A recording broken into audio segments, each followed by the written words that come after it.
Buenas, amigos do campo, sejam todos muito bem-vindos ao Dúvida Rural. Eu sou Alex Zecchini, o seu comunicador, e aqui nós trazemos para vocês experiência, conhecimento e informação daqueles que vivem do campo e para o campo. E no episódio de hoje do Dúvida Rural nós vamos conversar sobre resina de pinos. Você, como produtor rural ou como investidor que pretende agregar valor à sua floresta plantada, fique aqui com a gente. Você está no Dúvida Rural, o seu canal de respostas do meio rural.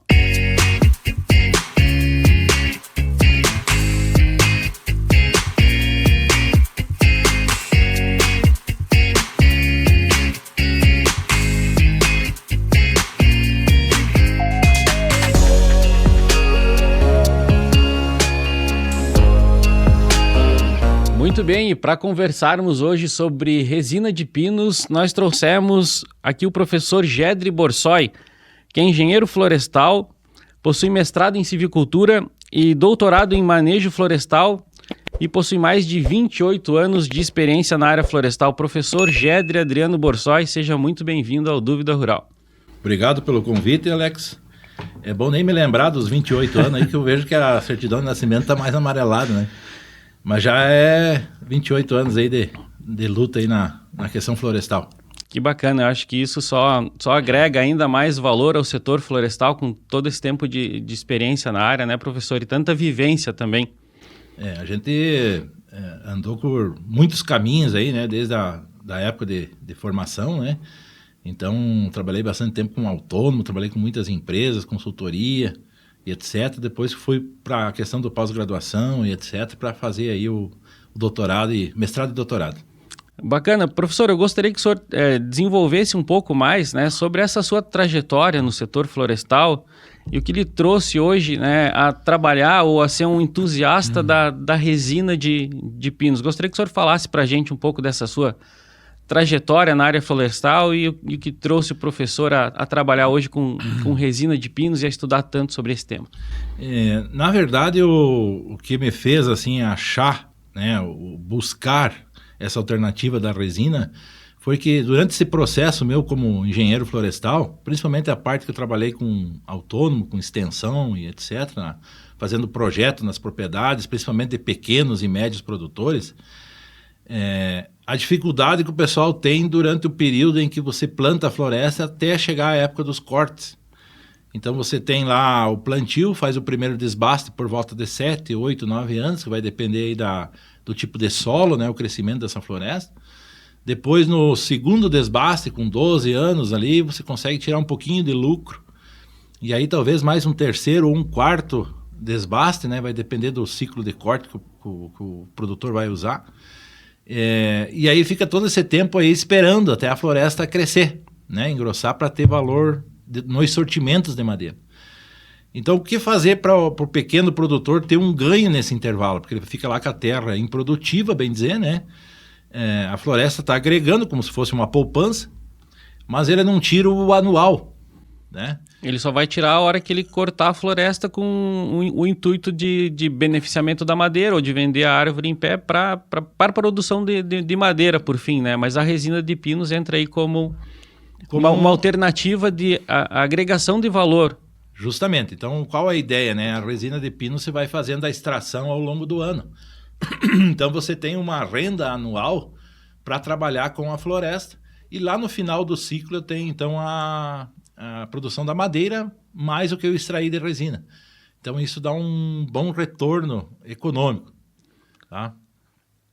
Como é que o produtor pode pensar hoje em agregar valor então à floresta a partir da resina, pensando na coleta? Quando que ele começa a ter já um retorno a partir da coleta da resina e como é que funciona essas questões de manejo da floresta em função da resina? Gostaria que o senhor entrasse um pouco nesses detalhamentos, né, para aquele que ou já tem uma floresta plantada, estabelecida, ou até mesmo aquele que quer investir em floresta, quer plantar, já pensando que ele pode ter essa floresta, né, com a finalidade de produção de madeira, mas ao mesmo tempo agregar valor à floresta produzindo resina. Bom, como a tua pergunta já é um pouquinho mais à frente do nosso assunto, Eu vou começar pela como é que é formada a resina. Tá? Perfeito. Então, nós temos aí algumas espécies de pinos, a gente já falo para vocês, mas ela é produzida através de células específicas dentro do tronco da árvore, né? E conduzidas através de canais resiníferos até a parte externa, até a parte da casca. Tá? Então, algumas espécies de pinos têm maior produtividade dessa questão de resina. Então, por exemplo, nós podemos fazer uma lista de espécies, né? Nós temos aí o Pinus eliote, que seria o grande produtor, variedade eliote. Nós temos os tropicais, e aí nós podemos considerar aí o Pinaster, o Caribé, a variedade hondurensis, outras espécies, ou Carpa, que são bons produtores. Mas não chega à quantidade de resina produzida pelo eliote, mas ele é boa produtividade. Então, na nossa questão aqui que você me pediu, nós temos uma desvantagem com a nossa região. Nós se dedicamos muito ao plantio do Teda, Pinus Teda. Por muito tempo o Teda apresentou, né, talvez um melhor desempenho na nossa região e talvez por conta mesmo da resina, né, do beneficiamento da madeira, por conta da resina, acho que optou-se mais pelo Teda há um tempo atrás, né? O Teda ele tem um maior crescimento, principalmente nas primeiras toras, porque ele tende a crescer mais cônico, né? Aí você precisa uma questão de adensamento ou não para você transformar ele em mais cilíndrico, né? Então você vai fazendo desbases, vai mantendo adensado um pouco mais e ele vai ficando um pouco mais cilíndrico. O eliote ele já é por natureza mais cilíndrico, tá? Uma das principais vantagens do Teda é para a parte de usinagem da madeira. Como ele tem baixa quantidade de resina, então fica mais fácil o trabalho de lixamento, de corte, etc. E a própria queima dele mesmo também não cria tanta incrustação nos encanamentos, etc., das caldeiras. O eliote tem um pouquinho dessa desvantagem.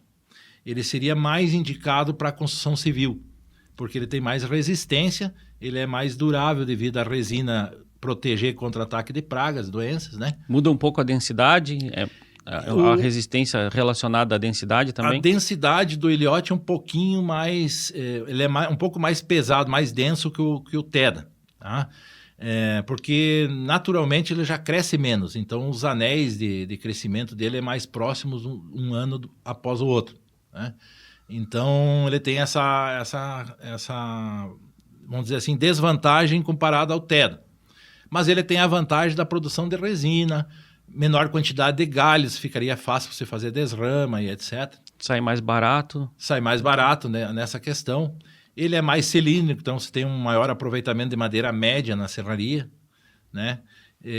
Então, são vantagens e desvantagens entre as duas espécies. Mas pensando na produção de resina e na agregação de valor à floresta, então, o mais indicado hoje seria o Pinus eliote. Vamos falar assim, então, a parte econômica, né? O Pinus eliote, existe já alguns trabalhos científicos, né, principalmente da parte de teses na área de administração, principalmente São Paulo, que é o grande produtor de resina aqui do Brasil. Eles fizeram alguns estudos, então o que eles conseguiram ali? Que a média de você apenas conduzir a madeira, você tem ali uma taxa interna de retorno em torno de... Varia dependendo da época de mercado, né? No final do ciclo do Pinus, né? Então, entre 10 a 14, alguns anos até mais, né? Dependendo da demanda que tem de madeira, até 16% ao ano. Se você pegar toda a idade e dividir por ano, né? O teu rendimento líquido.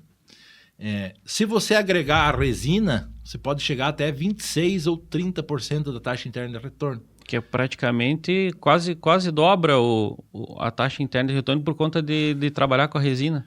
Se você pegar o maior investidor que nós estávamos conversando antes, que é o Warren Buffett, o Warren Buffett trabalha com rendimentos de toda a história dele abaixo de 30%. Então nós conseguiríamos isso com pinos com resina. Então acho que seria vamos dizer assim, uma boa alternativa, principalmente para o pequeno produtor, tá?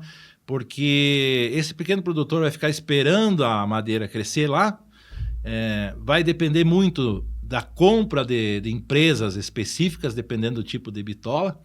E às vezes ele não tem nem possibilidade de fazer preço naquela madeira que ele conduziu, né, produziu.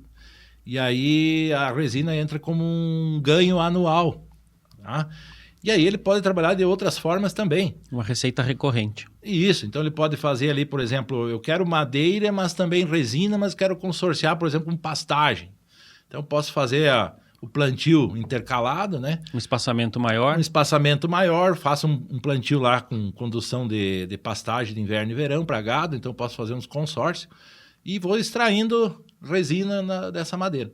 Ao mesmo tempo, ele cria um conforto, né, para a questão da pecuária, né, quando se trata de sombra, cria um microclima para a pastagem que é bastante favorável, né, esse consórcio pastagem com silvicultura, agrega valor à floresta e ainda tem, no final do ciclo, a possibilidade de vender a madeira. E de vender a madeira. Então, para fazer a extração de resina, principalmente do eucalipto ilhote, então a média aí seria para as regiões um pouquinho mais frias, de 8 a 10 anos se iniciaria a extração, e aí eu vou mais ou menos até os 20 anos, 21 anos, vai depender um pouquinho mais. E aí eu estabeleço, deixo a floresta parada uns 2 anos, já posso fazer o corte raso. Tá?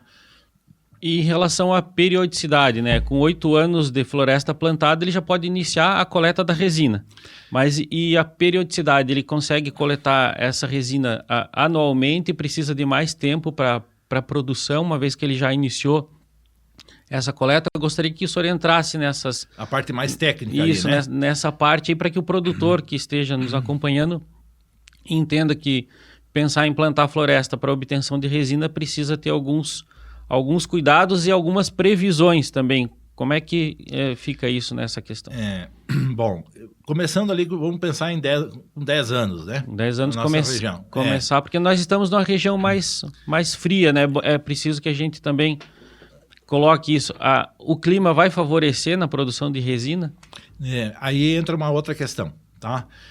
Vamos começar pela idade. Certo. Então aí nos 10 anos você começa a fazer o primeiro estriamento. Qual é o diâmetro ideal das árvores? Né? Em torno de 20 centímetros. De 18 a 20 centímetros já eu posso começar a abrir o primeiro painel. Alguns falam faces ou painéis, né? Uhum. Então começa a fazer o riscamento em torno de 15 a 20 centímetros. O riscamento é fazer vincas na casca para que a resina escorra como forma diagonal. Então eu abro o primeiro risco, né, que a gente fala. E aí já instalo os saquinhos para fazer a coleta dessa resina que o Pinus vai expelir. Aí eu tem uma pasta química, que é a base de ácido sulfúrico a 10%. Dá até para preparar em casa com farinha de trigo e ácido sulfúrico, é só fazer a formulação. Mas tem pronta já também que você compra aí da Associação dos Resinicultores, né? Você pode encomendar via internet e etc. Todos esses equipamentos para riscar a madeira, né? Primeiro eu faço a descamação da casca mais grossa. Depois eu começo a abrir o painel, né, fazendo o primeiro risco. Quando que eu começo? Geralmente na saída do inverno. Tá? Então eu começaria em setembro e vou abrindo riscas de 10 em 10 dias. Tá? 10 a 15 dias, dependendo o volume de resina, que vai esquentando, a fisiologia da árvore vai aumentando a produção. Tá? Então, se eu tiver mais copa, mais expansão, árvores vigorosas, a tendência é produzir mais resina. Tá? E aí você vai indo, cada 10 a 15 dias eu vou fazendo um risco, vou passando a pasta e ela vai descendo. Então, se você pegar aí, por exemplo, eu teria início de setembro, outubro, novembro, 3 meses, eu faço aí a primeira coleta, 2 saquinhos, que vai me pesar em torno aí de 1 quilo. Mais ou menos. 1 quilo por 3 meses. Por 3 meses por árvore? Por árvore. Isso em pinos, vamos pensar assim, um pinos médio, sem melhoramento genético. Depois eu até posso entrar um pouquinho na questão do melhoramento, tá? Tá, pensando por hectare, transformando isso em hectare, imaginando que ele entrou num espaçamento ali convencional, 3x2, ele teria em torno de 1.600 árvores por hectare. Ele vai tirar a resina de todas essas árvores? Com 8 anos, 10 anos, digamos que ele não fez o desbaste ainda. Ele ainda está com o povoamento cheio, digamos assim. Uhum. Em torno de 1.500 árvores por hectare. Tem um problema. Eu não posso fazer muito espaçamento muito próximo, porque eu vou ter pouca copa e aí cai a produção por árvore. Às vezes não compensa. Então, qual é o ideal? Eu começar a extrair de 1.000 árvores. Então, eu começaria ali nos 7, 8 anos, eu faço um desbaste. Já Vamos dizer faz que eu plantei 3x2. Vai dar 1.660 árvores. Reduzo para 1.000 árvores.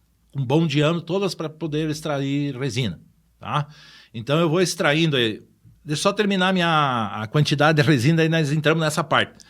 Então, eu teria setembro, outubro, novembro, a primeira coleta. Daí, novembro, dezembro, janeiro, a segunda. Fevereiro, março e abril, a terceira. Ainda consegue. Aí nós temos o inverno, que a produção é muito baixa, por causa que o frio incrusta a resina no painel. E aí eu tenho que fazer a raspagem. Então a gente chama de intersafra. Eu faço a raspagem e espero para quando vir setembro de novo. Então aqueles 3 meses fica parado, mas eu faço uma coletinha. Como se fosse uma limpeza esperando a nova safra. A nova safra. E nesse período... A limpeza das vincas ali, que é a última... Não, digamos... a painel que você foi cortando durante o ano inteiro de safra, aí você faz a raspagem desse painel, porque ela vai ficar sudando ali, né? Não tanto, porque o inverno incrusta ela. Aí quando começar setembro, eu levanto a sacolinha mais para cima. E vou fazendo isso ano após ano. Então, o que eu teria aí? Eu teria mais ou menos 3 coletas de 1 quilo, 1,5 quilo, vai depender das árvores, e mais a raspagem que eu tiro por volta de umas 800 gramas. Então, chega perto de 5 quilos. Uma média de entre 4 a 6 quilos. Então, vai depender do meu espaçamento, o tipo das árvores, o solo, o clima, como é que se comportou. Nas regiões de litoral, por exemplo, do Pinus Elliott, ele tem uma produção maior, um pouquinho maior, porque o verão é mais curto. O inverno é mais curto. O inverno é mais curto, o verão. Então eu consigo ter um pouquinho mais de extração ali naquele período de inverno.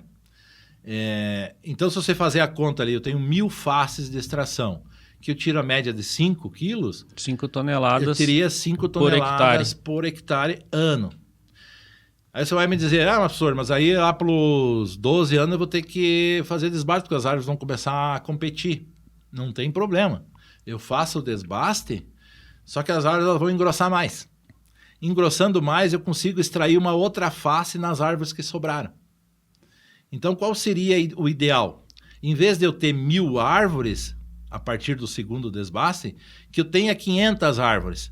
Mas aí eu faço 2 faces. Eu continuo tendo 1.000 faces, extraindo 1 quilo por face. E ele ainda pode coletar essa resina antes do desbaste, para aproveitar a resina. Posso extrair antes, mas aí vamos supor que eu tenho que fazer um consórcio entre a extração de resina e o desbaste, porque eu quero garantir madeira e resina, né? Então eu vou fazendo esse trabalho conforme vai passando o tempo, vou fazendo os desbastes e vou abrindo novas faces de extração. Essas faces eu vou levantando 2,5 cada vez que eu risco a madeira ali, que eu faço a cada 10, 12 dias. Então, se você pegar e multiplicar ali por 3 riscos por mês, você vai ter ali em torno de 40 centímetros de painel primeira safra. Aí vou subindo, mais 40 no segundo ano de extração, mais 40 no terceiro, e assim vou indo. Até onde eu vou? A mais ou menos 2,60, 2,80. Eu conduzo o risco na diagonal até a altura do peito, mais ou menos 1,40 m, 1,30 m, 1,40 m. E aí fica muito difícil, porque na hora de eu riscar para cima aqui, começa a cair muita sujeira dentro do saquinho, eu tenho que tirar a água um pouco do saquinho, porque às vezes chove e fica muita água. Então o que o pessoal faz? Começa a fazer os Vzinhos com outras ferramentas, né? Daí começa a fazer em V. Em vez de fazer diagonal, faço em V. E vou subindo até 2,60, 2,70, 2,80, até 3 metros eu posso fazer isso. De tal forma que facilite o manejo. Ali. Isso. Em torno da árvore, por exemplo, se a árvore é grossa, então o ideal seria que cada painel de 20 centímetros, vamos supor, eu tivesse 10 centímetros ou no mínimo 5 centímetros entre um painel e outro, para poder manter a árvore viva e produzindo, então, nos 2 painéis, ou 3, dependendo do diâmetro. Isso que possibilita que ele tenha várias faces da mesma árvore produzindo resina sem que ele prejudique a árvore, né? Sem que ele promove inclusive a morte da árvore. A extração a morte, porque daí você vai cortar os vasos condutores, né? Você não chega a cortar o câmbio da árvore. Você tira a casca até próximo do floema ali que você vai fazer o risco. A partir daí ela já começa a exudar, né? A resina, usando a pasta química que mantém mais tempo ela exudando, né?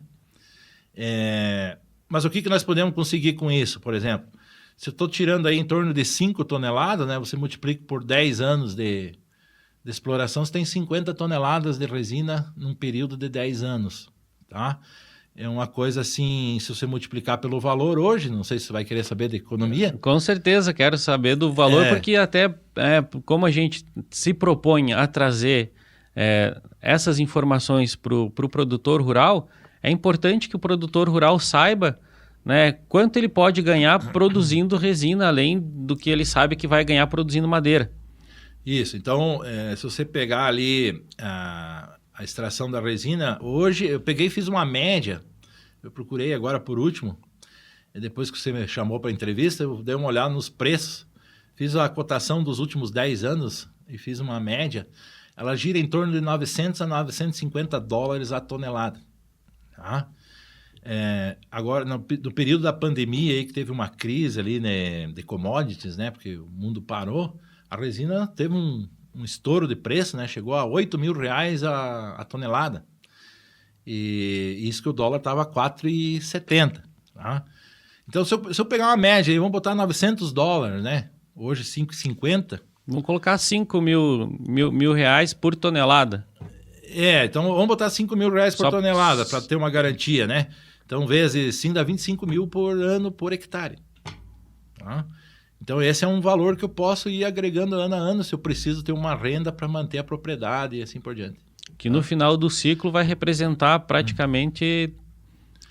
se você multiplicar por 10 anos de exploração, eu tenho 250 mil só de resina. Mais o valor da madeira. Mais o valor da madeira. Por isso que ele dá aquele salto que eu te falei ali da taxa interna de retorno, né? Então, para o produtor seria interessante. Uma outra questão, uma pessoa consegue fazer esse trabalho aí em torno de 8.000 árvores. Então, se eu tiver aí 1.000 árvores por hectare para começar a extrair, eu posso trabalhar até 8 hectares com uma pessoa só extraindo. Tá? Não requer um número alto de pessoas, né? Bom para produtor pequeno, por 8 hectares todo mundo teria uma área para fazer a extração, né? E uma capacidade de trabalho que também não requer muita experiência, né? Basta que ele entenda como é que é o processo e aplique, né? É um processo muito simples, tá? Se é área plana, eu posso trabalhar até semi-mecanizado, né? Que daí eu vou com máquina no meio para coletar essa resina. Se é área declivosa, ondulada, sofre um pouquinho mais, porque você tem que ir com os balde pesado, né? Porque você vai tirando de saquinho em saquinho ali, vai colocando dentro do balde, ela é muito grudenta, ela faz... É uma coisa bem, assim, vamos dizer assim, desagradável, porque ali te gruda por tudo, né? Então você tem que usar umas luvas, tem que cuidar na hora que você tira de dentro dos saquinhos a resina, porque pode ter as pinhas do pinheiro, e aí você crava nos dedos embaixo da unha ali, né? E tirando a água, né? Porque vai chovendo, vai enchendo o saquinho, vai tendo a cícula, vai caindo insetos, então você vai tirando aquela parte ali e deixando só a resina no fundo. Vai promovendo a limpeza, né? Se você pegar ali, por exemplo, Portugal, Espanha, eles trabalham bastante já com outro sistema, que seria através de uma lâmina cravada no tronco, em forma de U, né? E balde de plástico embaixo, uns baldes já especializados que você bota embaixo. Então ela escorre por aquilo ali e bota dentro do balde. E aí eles já fizeram até uma forma de carrinho de mão com um pneu na frente de bicicleta, para você poder subir áreas com pedra, etc. E aí você tira os baldinhos e rosqueia dentro, então a sujeira é menor, tá? Só que eles trabalham lá com o pinheiro bravo, né? O chamado também pinheiro silvestres lá na região da Europa, né? Uhum. A produção não é tão alta como a nossa aqui, mas eles conseguem um bom valor lá também, né? E eles são tradicionais na extração de resina, né? Nós temos hoje os grandes produtores, que é a China, né? A Indonésia, o Brasil fica ali competindo com a Indonésia, etc. Mas nós temos Portugal e Espanha que são tradicionais já são referência nessa produção. Muitas das nossas empresas iniciaram com empresários portugueses. Nós temos, por exemplo, a Resinas Brasil, ali da região de São Paulo, Itapeva ali, como é que é? O CEGES. Começaram com produtores lá de Portugal, Espanha, vieram para cá e instalaram as indústrias ali, né? Então já tem mais de 100 anos já. É a primeira mais forte. Nós temos a Flor Pinos, que é ali de Campo Largo, no Paraná. E nós tínhamos a Irani Florestal aqui no litoral do Rio Grande do Sul, ali na região de Mostardas, Tavares. E aí, acho que, se não me engano, agora a própria Resinas Brasil comprou a parte da Irani. Não tenho bem certeza, tá? Mas ali extrai muita resina, porque é bem litoral, área de areia, né? E aí o Pinus Eliotti se desenvolve bem também ali, tá? Muito bem, para você que está nos acompanhando com esse papo aqui com o professor Gedri Borsoi, nós estamos falando sobre produção de resina de pinos como um fator de agregação de valor à sua floresta de pinos. Se esse assunto é do seu interesse, eu peço que você compartilhe este vídeo com mais pessoas para que outras pessoas que também possam ter interesse tenham acesso a este vídeo. Peço que você entre em contato com a gente através das nossas redes sociais, se inscreva no nosso canal, deixe aqui o seu comentário e as suas dúvidas. Professor Gedri, o senhor entrou numa questão ali, né, enquanto falava da coleta, da limpeza que ocorre, né, enquanto essa coleta está acontecendo. E como é que é feito o armazenamento? Quais são os cuidados que o produtor tem que ter quando ele coleta essa resina? Ele tem que se preocupar com a forma que armazena. Como é que é essa questão depois da coleta? A resina, depois que você extrai, ela é bem estável, tá? Não tem transformações, nada. Como é que é feito, então? Quando eu extraio, retiro a resina de dentro da floresta, eu deposito isso dentro de latões, né? Ou de barris plásticos aí de 200 quilos, tá? Ou metal. Primeiro coloco um saco de armazenagem dentro para proteger contra o próprio tambor, né? E jogo dentro desse tambor até encher ele, tá? Aí é amarrado, faço lá um estoque dentro de um galpão, posso ir com um trator, com uma plataforma ali, carrego os tambores em cima e levo lá para o meu galpão de depósito. Quando eu tiver lá, por exemplo, uma carga de caminhão, eu tanto posso ligar para as fábricas compradoras, como eu posso fretar um caminhão e levar até as fábricas, tá? Aí eu tenho um ganho de frete, etc. E lá na fábrica, daí é o processo de aquecimento, onde é feita a limpeza, né? Porque aquece a resina, ela começa a ficar leve, né? Então toda a impureza vai para cima, é retirada as impurezas, depois vai para o processo de arraste a vapor, né? Que é usado o aquecimento dela, aonde se extrai a terebentina, né, que é o nosso aguarrás, né, através um solúvel proveniente da resina de pinos, que é um dos ingredientes principais da resina. Isso, é o mais caro, é o mais valorizado. Até porque que o Pinus Eliotti tem até mais valor, a resina do Pinus Eliotti, do que dos tropicais.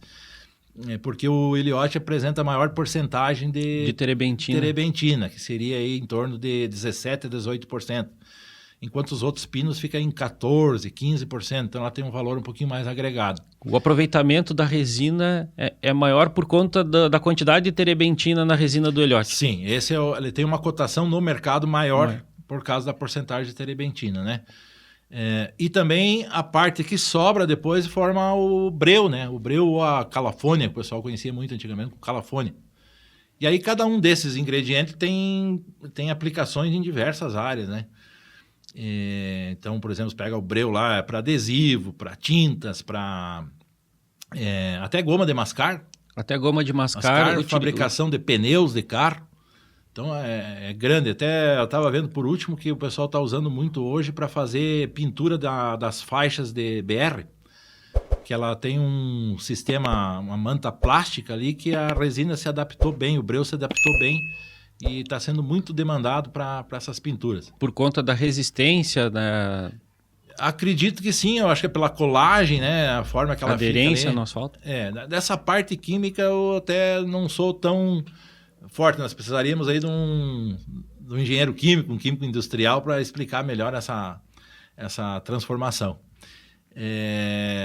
Na parte da terebentina, então, é formado aí cosméticos, tinturas, é o nosso famoso solvente orgânico, né? Mas é interessante que aqueles que estão nos acompanhando, né, tenham a ideia de que mercado absorve essa resina de pinos. Então, as indústrias químicas, de forma geral, têm interesse na resina de pinos por conta desses produtos que o senhor mencionou. A resina, tudo que é produzido é vendido, tá? Tem uma demanda muito alta nas muitas empresas químicas, tá? Então, é um produto que nós estamos ainda meio longe ainda, né, de bater o primeiro lugar, que é a própria China, né, que produz em torno de 350 mil toneladas anuais, né, de resina. E o Brasil ainda nós estamos com 60, 70 mil toneladas, 80 mil. Então, nós temos muito para crescer ainda, né? Tem muito espaço, né? E com o plantio de pinos também não acrescente, né? Acredito que a gente também possa pender para esse lado, né? Pensar em produção de resina, além de produção de madeira na nossa região, principalmente. Por que eu sou entusiasta? Eu sou entusiasta justamente por aquilo que a gente falou no início, tá? Eu vejo ali como uma alternativa para o produtor ter um ganho nesse intervalo de tempo, para ele, vamos dizer assim, ele não ficar tão dependente do mercado de madeira.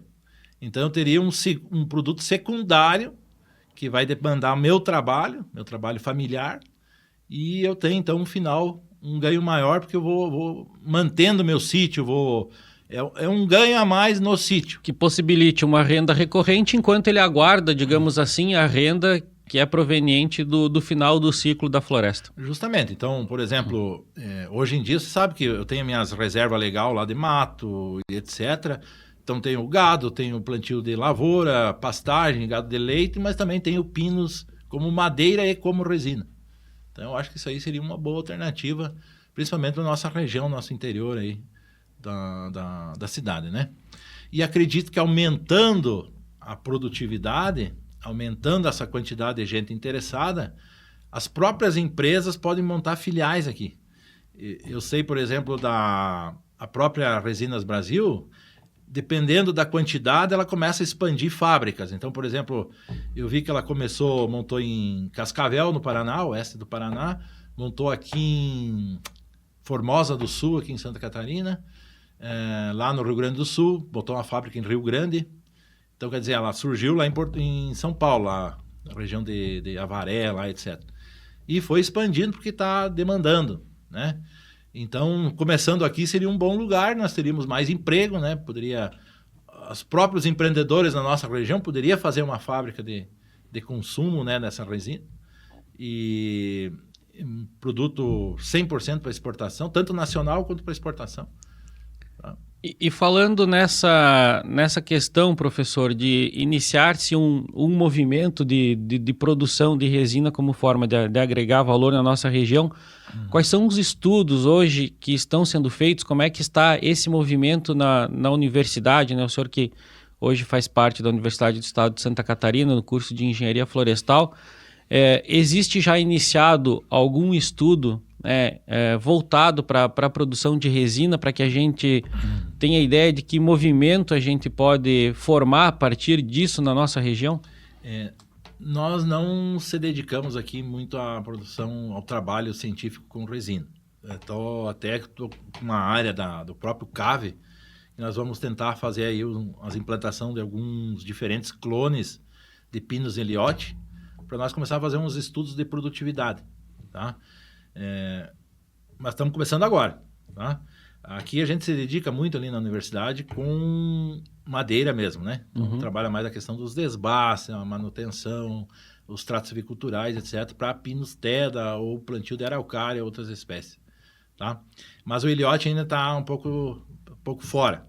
Eu acredito que nós temos que começar a fazer essa investigação para ver essa produção e talvez fazer aí trabalho de campo com os produtores que se interessem, etc., ou alguma empresa que queira ceder a área para fazer estudos, plantio, e começar a pesquisar, que eu acho que uma coisa que a gente precisa fazer é ter uma ideia certa dessa produtividade para a nossa região serrana aqui. Em função das condições edafoclimáticas. Né? Eu estimo que por baixo, em torno de 4 a 5 quilos por árvore, por face, eu consigo extrair por ano. Tá? Lá na região de São Paulo, que é mais quente, e o pessoal já evoluiu bastante no melhoramento genético do Pinus Elliott, alguns estudos deles lá eles já passaram de 6 quilos por árvore, né? Tem experimentos já mostrando 10 quilos por árvore por face ano. Por quê? Porque são mudas melhoradas, trabalhadas geneticamente, mais de 30 anos o pessoal pesquisando e fazendo cruzamentos, né? Então lá na segunda geração, já a terceira geração de cruzamento, então eles estão conseguindo uma boa produtividade por árvore. O que a gente tem, então, na verdade, a gente tem boas referências do estado de São Paulo na produção de resina, mas talvez na nossa região isso ainda seja bastante incipiente, no sentido de que precisa de um pouco mais de estudo, que precisa de tempo também, de acompanhamento e também de parceria com as empresas que produzem floresta hoje, né, para que a gente quantifique essa produtividade e tenha, a partir daí, referência de valores para a nossa região, já que a gente tem as questões climáticas que influenciam bastante na produção de resina aqui. Né? O que eu faço um comparativo, né? A gente faz um cotejamento regional. Por exemplo, nós temos aí em Caçador, tem bastante extração de resina, algumas fazendas de extração. Nós temos na região do Planalto Sul do Paraná ali, tem na região de Campo Largo, lá mais ao norte, que são regiões frias. E nós temos o próprio Rio Grande do Sul, ele é quente durante o verão, etc., mas no inverno ele é frio também, né? Então eu acredito que talvez nós vamos se assimilar aí mais com essa região de Caçador aqui, que também o clima ali é frio, não é tão agradável, né? E a partir daí, então, a gente já pode ter uma referência de produtividade. Então, já é um balizamento, digamos assim, para futuros plantios na nossa região com base na quantidade de produção de resina. Eu acredito que sim. Até antigamente se plantava muito Elliott, a gente mudou, foi de um tempo para cá, né? Que o pessoal foi migrando para o Teda, né? Nossos primeiros plantios eram com Elliott, né? Então, teve aí a época da Vespa da Madeira, né, que atacou muitos povoamentos de Elliott na época, daí foi trocando, foi indo mais para o Teda e assim por diante, né?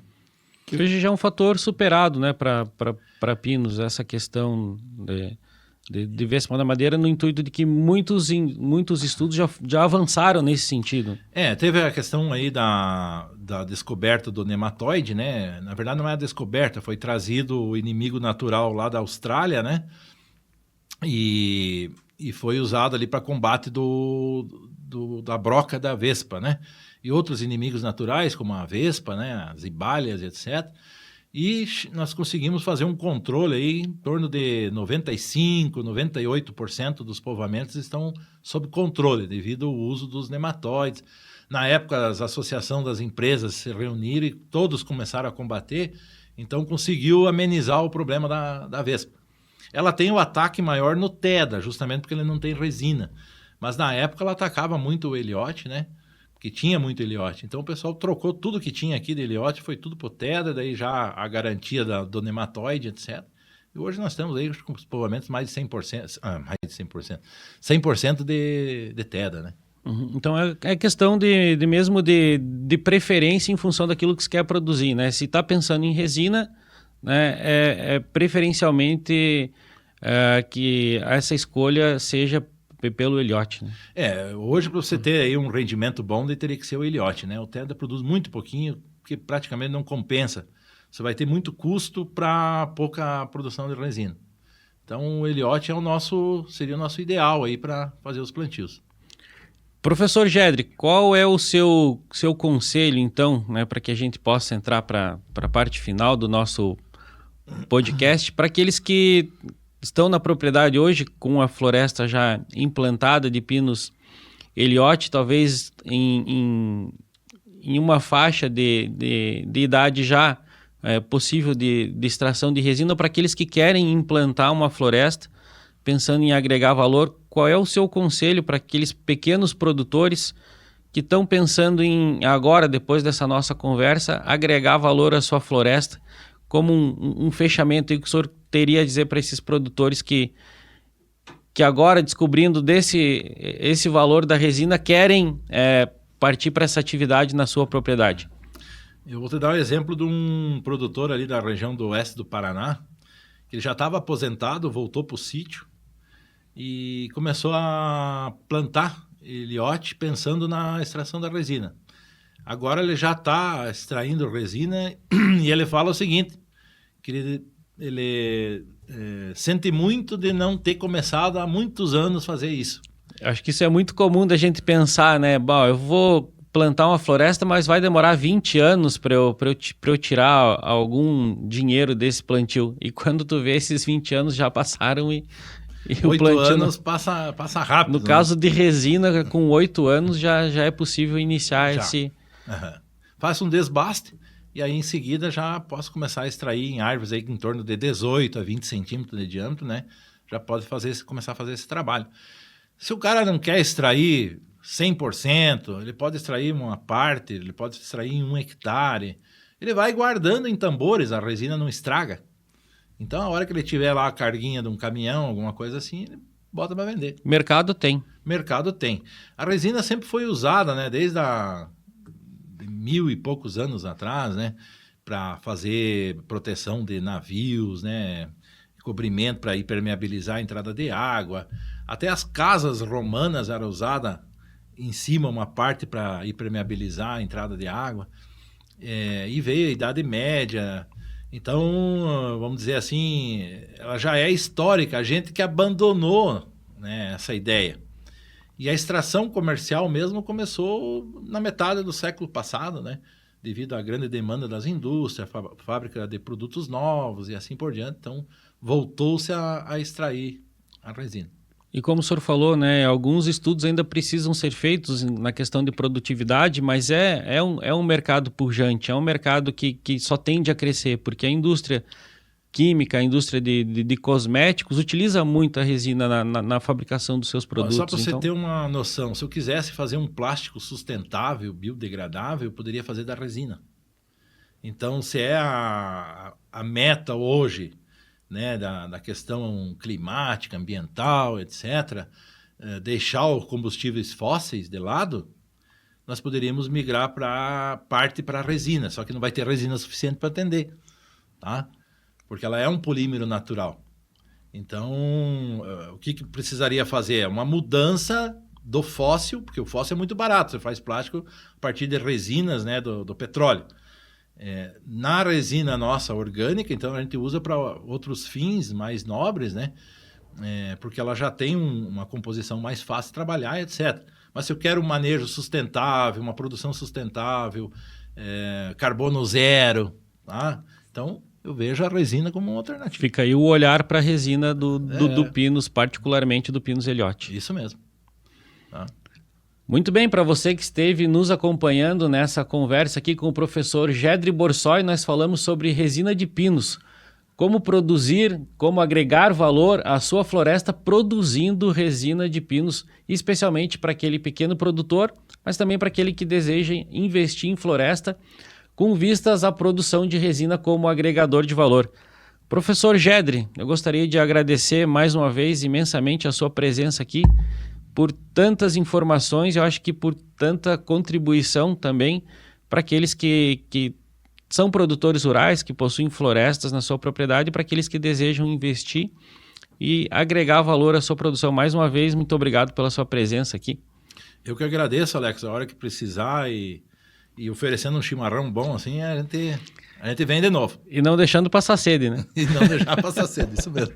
Professor, muito obrigado pela sua presença aqui mais uma vez, foi um prazer, uma satisfação. Espero que a gente possa contar com o senhor aqui para que a gente possa trazer não só esse assunto num outro momento, mas outros assuntos que também são de muito interesse do setor florestal e particularmente pela experiência que o professor tem, pela sua vivência nessa área. Então tá, muito obrigado. Então, Alex, fico à disposição. Um abraço também. Muito obrigado para você que esteve com a gente. Este foi mais um episódio do Dúvida Rural, seu canal de respostas do meio rural.